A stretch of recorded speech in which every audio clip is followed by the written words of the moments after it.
आज हामी मत्तीको सुसमाचार 7 अध्यायको 13 देखि 14बाट परमेश्वरको आवाज सुन्न गएका छौँ। मत्तीको सुसमाचार 7 अध्याय 13 देखि 14 पद यहाँ यस्तो लेखिएको छ। साँघुरो ढोकाबाट भित्र पस, किनभने विनाशमा पुर्याउने ढोका फराकिलो र बाटो सहिलो हुन्छ र यसबाट भित्र पस्नेहरू धेरै हुन्छन्। किनभने जीवनमा पुर्याउने ढोका साँघुरो हुन्छ र बाटो कठिन हुन्छ, जसले चाहिँ जीवनमा पुर्याउँछ र त्यो भेटाउने थोरै नै हुन्छन्। प्रभुले यो वचन पढाइमा हामी सबैलाई आशिष दिउन्। साँघुरो सडकमा भन्दा फराकिलो सडकमा बढी दुर्घटना हुने गर्दछ, किनभने फराकिलो बाटोमा चालकहरूले लापरवाही गर्ने मौका पाउँदछन्। साँघुरो सडकमा पनि दुर्घटना नहुने होइन, तर त्यहाँ बढी सावधानी अपनाइने हुँदा तुलनात्मक हिसाबले दुर्घटना पनि कमै हुँदछ। यीशुले यहाँ बताउनु भएको साँघुरो र फराकिलो दुवै बाटोमा दुर्घटना हुँदछन्, तर बढी चाहिँ फराकिलो बाटोमा हुने गर्दछ। यस खण्डमा दुई प्रकारका जीवनको बाटोबारे बयान गरिएको छ। यी दुई आत्मिक जीवनहरू एक आपसमा मेल खाँदैनन् र यसले पुर्याउने गन्तव्यहरू पनि फरक र बिल्कुलै विपरीत छन्। हामीले चुन्ने जीवनको फराकिलो बाटोले अनन्त नर्क र साँघुरो बाटोले अनन्तको स्वर्गमा पुर्याउँदछ। यी दुई बाटोहरूको यात्रा हामी संसारमा हुँदा नै सुरु गर्दछौँ। अब यो खण्डको प्रसङ्गलाई हामीले अलिकति खेलाउनु पर्ने हुन्छ। गालिल डाँडामा यीशुले अति नै सरल ढङ्गमा जीवन चुन्नको लागि बाटो र ढोकाको दृष्टान्तबाट सिकाउनु भयो।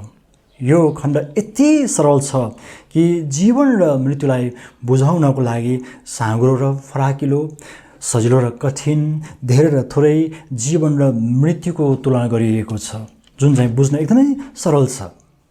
यहाँ यीशुले आफ्नो सेवाको आरम्भमा अदनको बगैँचामा नै स्थापित भइसकेको जीवन र मृत्युको अस्तित्वलाई फेरि सम्झाउनु भयो। मत्ती 7 अध्यायको 13 देखि 14 पदले व्यवस्था 11 को 26, व्यवस्थाकै पुस्तक 30 अध्यायको 19 जस्तै जीवन नै चुन्नको लागि चुनौती दिन्छ। यिर्मया 21 को 8 पनि परमेश्वरले जीवन र मृत्युको बाटो राख्नुभएको खबर दिइएको छ। त युगौँदेखि मानिसलाई जीवन चुन्नको लागि परमेश्वरले आह्वान गर्नुभयो।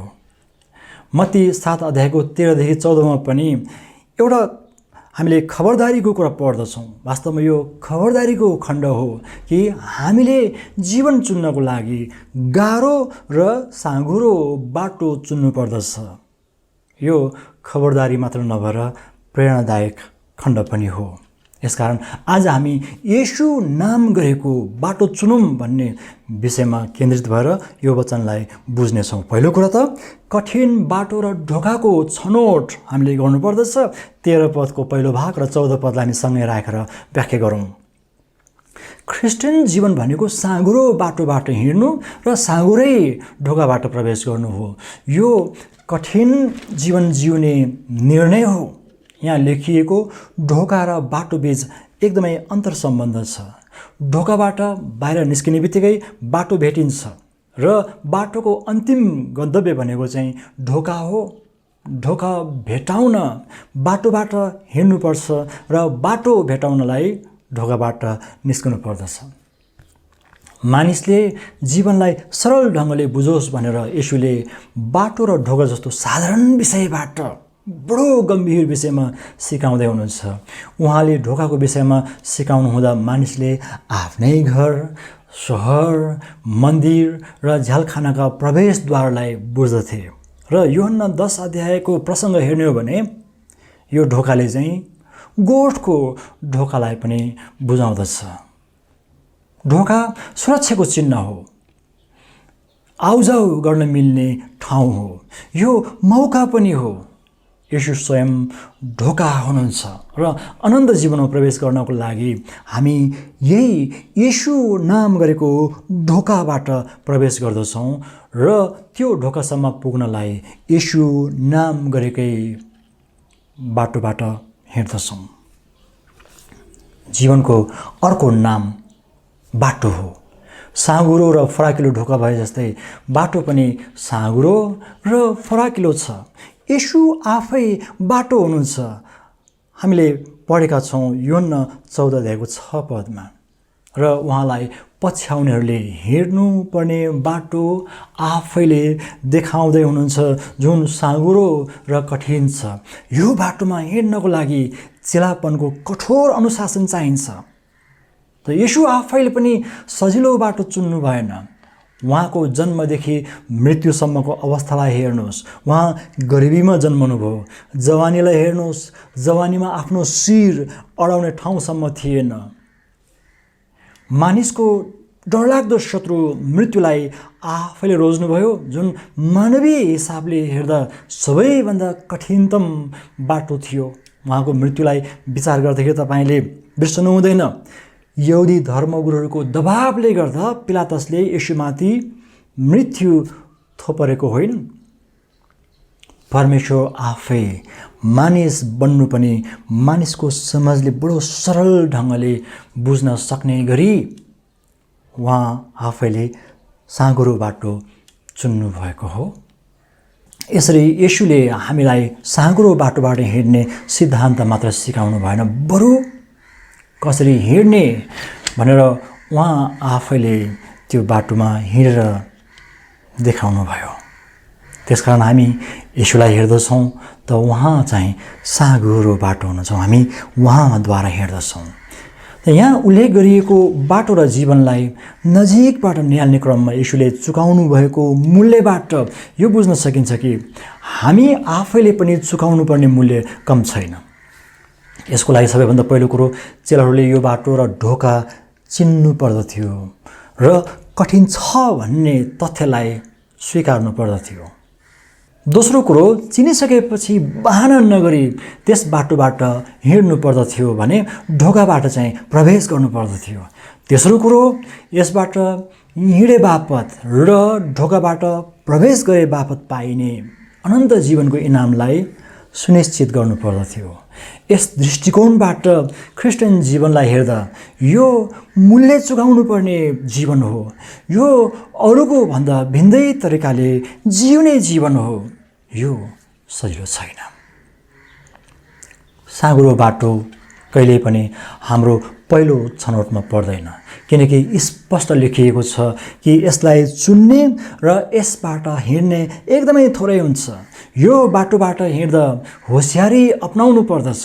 यसमा स्वतन्त्रता हुँदैन, धेरै सङ्घर्ष हुन्छ, तर परिणाम एकदमै राम्रो छ। यसले जीवनमा पुर्याउँछ, किनकि यो जीवनको बाटो हो जुन ख्रिस्ट येशूले हामीलाई देखाउनु भएको छ। यो शैलीसँग जान नपाइने र कठिन भए पनि अनुग्रह पाइने बाटो हो। यो पापमाथि विजय हुने एउटै मात्र तरिका हो।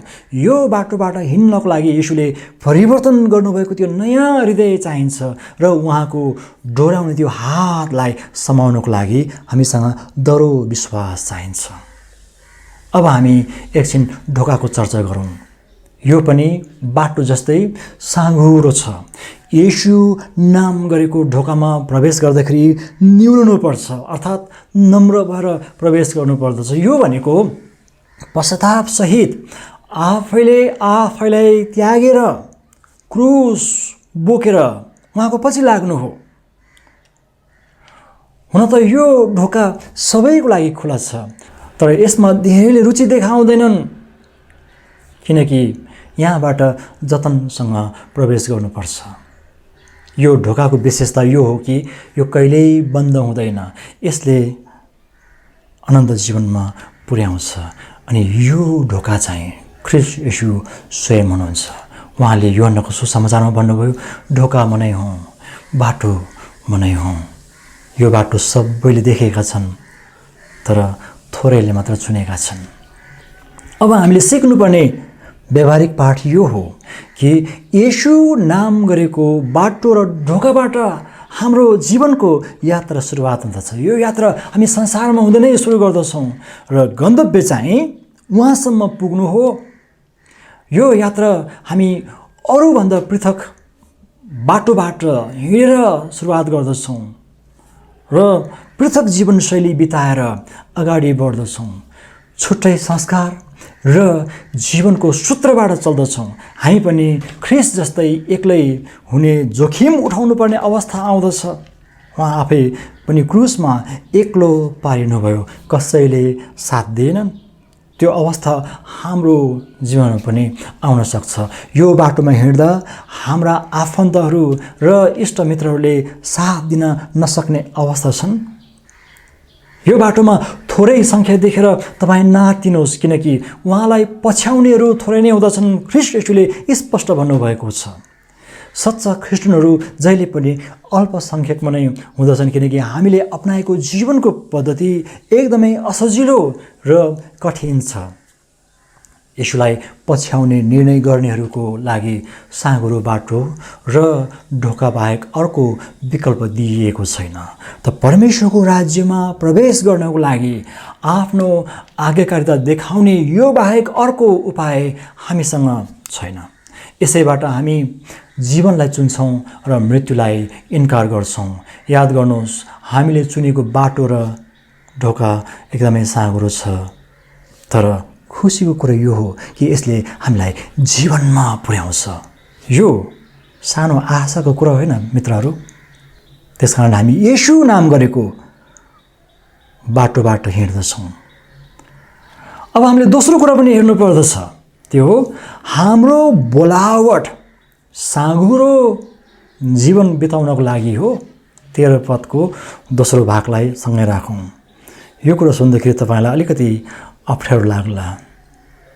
हामीले साँघुरो बाटो चुनेका छौँ भने मानिसले देख्दाखेरि सायद हामी साँघुरो विचारका मानिस भनेर पनि चिनिन सक्दछौँ।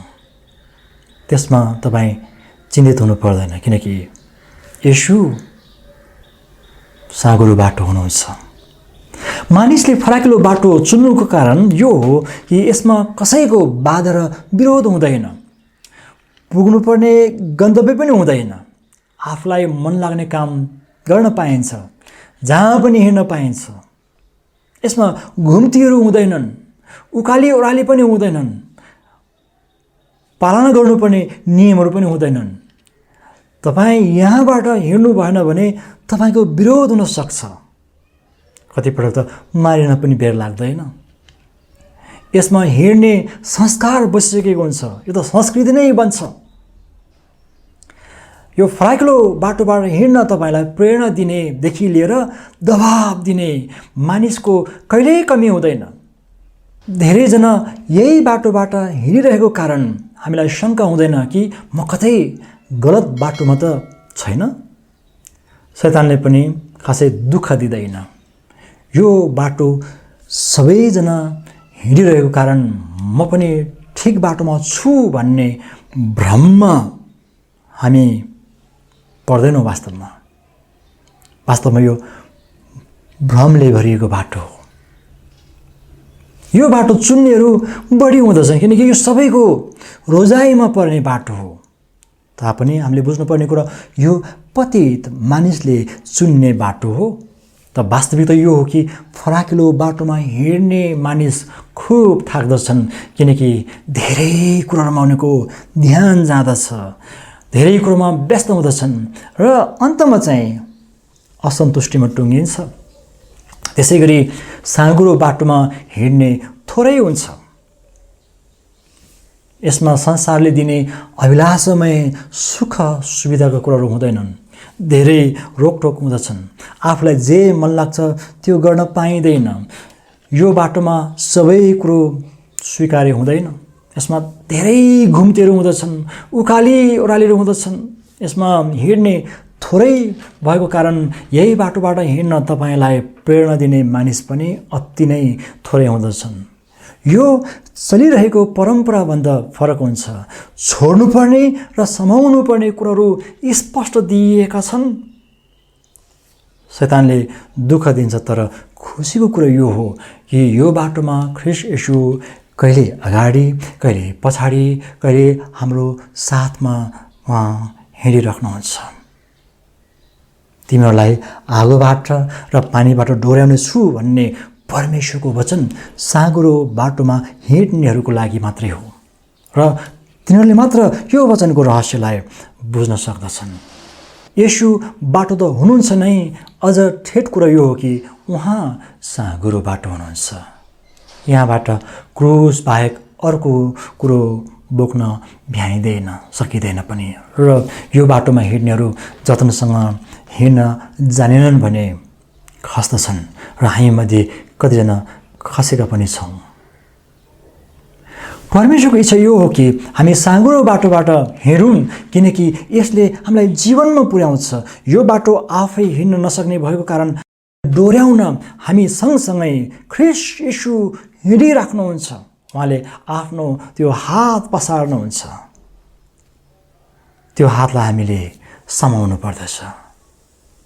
फराकिलो ढोका सहरको त्यस्तो विशाल एउटा प्रवेशद्वार जस्तो हो जहाँ शत्रु ढुकेर बस्दछ र मौका पाएको खण्डमा हमला गर्दछ। शत्रुले हमला गर्ने ठाउँ भनेको चाहिँ मूल ढोका हो, जुन चाहिँ ठुलो हुँदछ। फराकिलो ढोकाबाट जे पनि छिर्दछ। त्यसै गरी हाम्रो शत्रु शैतान पनि हाम्रो जीवनको त्यो फराकिलो ढोकाबाट सहिलैसँग छिर्न सक्छ र हामीले सम्हाल्नै नसक्ने गरी खोलिएको ढोकाबाट जे पनि छिर्दछ। फराकिलो ढोकाले विनाशमा पुर्याउँछ भन्नुको अर्थ यही हो कि यो असुरक्षित हुन्छ, विनाशकारी हुन्छ, यसले नरकमा पुर्याउँछ। येशूको पालामा रोम सरकारले बाटाहरू एकदमै फराकिलो बनाइदिएको थियो। बाटो फराकिलो भएको कारण यहुदीहरूले रोमसँग युद्ध गर्न गाह्रो भएको थियो, किनकि ती फराकिलो बाटोबाट यहुदीहरूले शत्रु सम्झेका रोमको सेना सजिलैसँग आउन सक्दथे र तिनीहरूलाई हमला गर्न सक्दथे।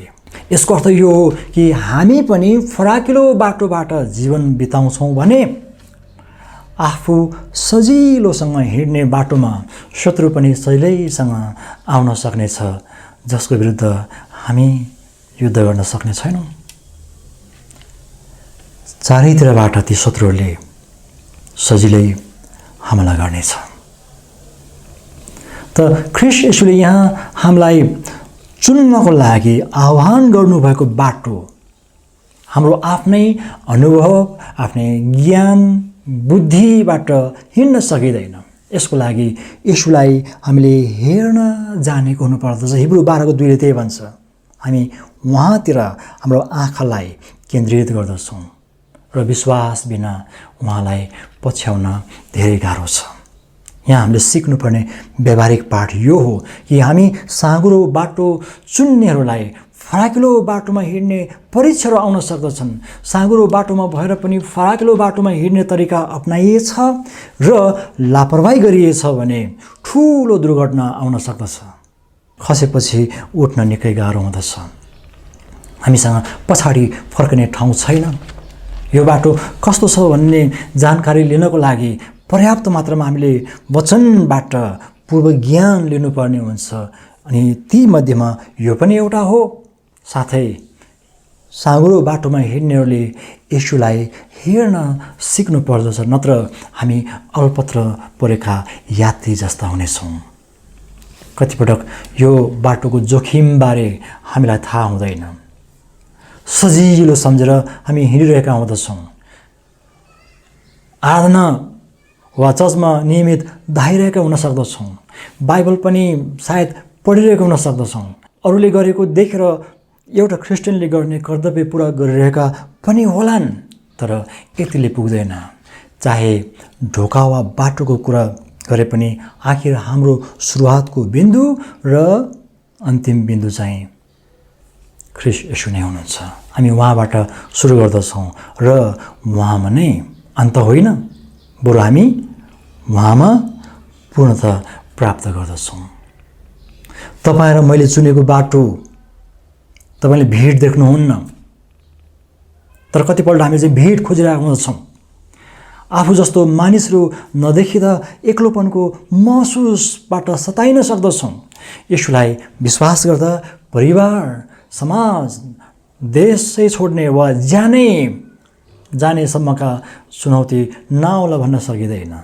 नबिर्सनुहोस् कि तपाईँ जीवनका धेरै बाटोहरूमा हिँड्नको लागि सृजना भएको र चुन्नु भएको व्यक्तिमा पर्नुहुन्न। तपाईँलाई एउटै मात्र बाटो चाहिएको छ, किनकि धेरै बाटोमा हिँड्ने फुर्सद निकाल्नुभयो भने तपाईँ गन्तव्यमा पुग्नुहुने छैन, अलमलमा पर्नुहुनेछ। परिणाम स्पष्टै छ कि यसले विनाशमा पुर्याउँछ भन्नाले यो अनन्तको नरकको बास हो। ख्रिस्टियन विश्वास जाँचमा आधारित विश्वास हो। को कहाँबाट कसरी हिँडिरहेका छन् भन्ने कुराको जाँच हुन्छ। यो साँघुरो बाटोमा नहिँड्नेहरू फेल हुने बाटो हो। हामी साँघुरो बाटो हिँड्ने कुरा गर्दा साँघुरो दिमाग भएको, सोच भएको कुरा गर्नेहरू भनेर चिनिन सक्दछौँ, तर त्यसो होइन। जीवन बिताउने भनेकै साँघुरो बाटोबाट हो ख्रीष्ट येशूलाई विश्वास गर्ने सम्बन्धमा। मानिसले देख्दाखेरि यो साँघुरो देखेला, तर तपाईँ उनीहरूले हेर्ने दृष्टिकोणप्रति चिन्तित हुनु पर्दैन, किनकि हामीले कसलाई छानेका छौँ भन्ने कुरो हामी जान्दछौँ। हामीले कुन बाटो छान्छौँ भन्ने कुराले नै हाम्रो गन्तव्य निर्धारण गर्दछ। दुवै छनौट वा निर्णयले अनन्तसम्म पुर्याउँछ। साँघुरो बाटो र ढोकाले अनन्त जीवनमा पुर्याउँछ भने गलत बाटोले अनन्त मृत्यु। यो कुरो घामसरी छर्लङ्ग छ। हामीले छान्ने बेला गल्ती गर्न नपाओस् भनेर हाम्रो लागि साँघुरो बाटो चुन्ने आह्वान स्पष्टसँग गरिएको छ। यो खबरदारी हो। मानिसलाई आफूले चुनेको बाटो ठिक लाग्ने भ्रम हुन्छ, जसकारण सोलोमन राजाले यसरी भनेका छन्, कुनै बाटो मानिसको नजरमा ठिक देखिएला तर अन्त्यमा त्यसले मृत्युमा पुर्याउँछ। हितोपदेश 14:12 लेखिएको छ। त्यसै गरी वचनमा स्पष्ट लेखिएको छ, आज म स्वर्ग र पृथ्वीलाई तिमीहरूका विरुद्धमा साक्षी राख्दछु कि मैले तिमीहरूका अघि जीवन र मृत्यु, आशिष र श्राप राखेको छु। अब जीवन नै रोज, ताकि तिमीहरू र तिमीहरूका बाल बच्चाहरू जिउन सक। व्यवस्था 30:19 पद। त मत्ती 7:13-14 येशूले पनि हाम्रो अगाडि यही कुरालाई दोहोऱ्याउनु भएको छ। यो वचन सुन्दै गर्दा तपाईँलाई लाग्न सक्छ कि हामी दुःखमा पर्दा प्रभुसँग गुनासो गर्ने ठाउँ कतै पनि छैन, किनकि दुःख हुन्छ, गाह्रो हुन्छ भनेर उहाँले हामीलाई नलुकाइकन पहिल्यै बताइसक्नु भएको छ। हामीलाई उहाँले झुक्याउनु भएको छैन, स्पष्ट पार्नु भएको छ। हामी उहाँसँग झुकिएका छैनौँ, तैपनि उहाँले हामीलाई जीवनको बाटोबाट हिँड्न र जीवनको ढोकाबाट प्रवेश गर्ने बेला बीचमा छोडेर अल्पत्र पार्नुहुने छैन। यसकारण जब दुःख आउँदछ तब गुनासो होइन, बरु म साँघुरो बाटोबाट हिँड्दैछु भनेर तपाईँले आफूलाई होसमा ल्याउनुहोस् र सान्त्वना लिनुहोस्। त्यसपछि तपाईँले गुनासो गर्नुहुने छैन, बरु प्रभुसँग तपाईँले अझ आफ्नो रमाहट दुःखको बेलामा पनि, कष्टको बेलामा पनि व्यक्त गर्नुहुनेछ। यस वचनबाट यहाँ सबैलाई प्रभुले धेरै आशिष दिउन्। धन्यवाद।